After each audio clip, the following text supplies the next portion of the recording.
Okay, 3:30 na. Kapag liwaliw muna ako sa labas. Ano pinaggagawa ng anak ko na to dito? Tingnan natin. Ano ba yan? Nichi, ano gagawa mo? Nag-order.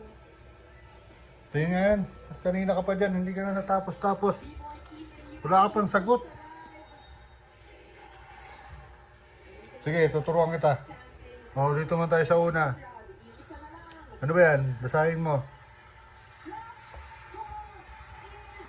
Basahin mo, malakas.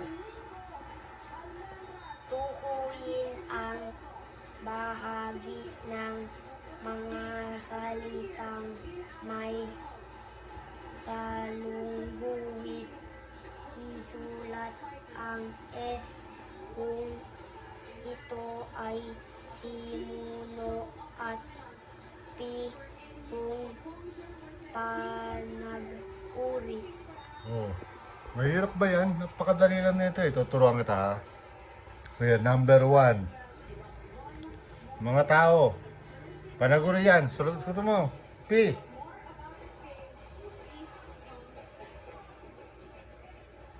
O, basahin mo yung pangalawa.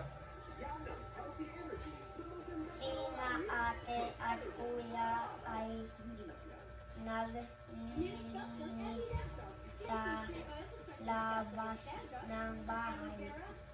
Labas ng sila ate at kuya. Panaguri pa rin yan. Sige, sagot mo. Sunod, basahin mo. Nagluluto ng masarap na ulam si Aiza. Ano yung may guhit? Nagluluto ng masarap na ulam. Panaguri yan.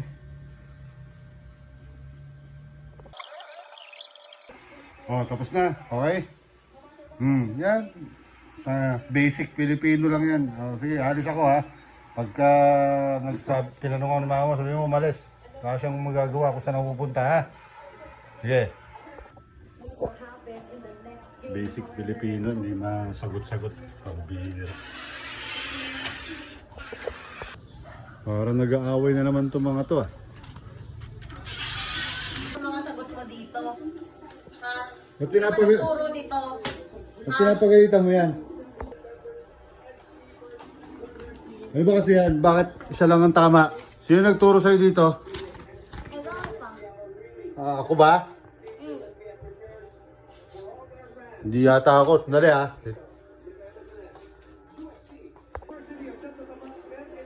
Siya ay maraming kaibigan. Siya, panaguri. Pag nagbasa ka, mali na nga yung basa mo eh. Pati sagot mo, mali din. Mahirap eh. Tapos tuturo mo dyan, oh. Mali din yung sagot niyan.